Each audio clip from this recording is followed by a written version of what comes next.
Praise the lord. ఈ రోజు దేవుని వాగ్దానం. యెహోవా, నీ యందు నమ్మికయుంచి ఉన్నాను, నీవే నా దేవుడవని నేను అనుకొనిచున్నాను.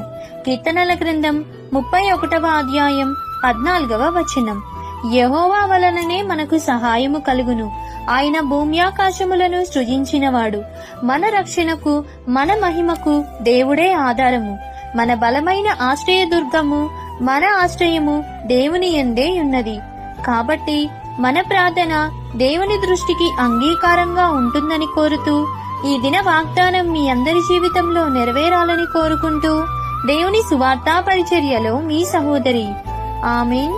God bless you.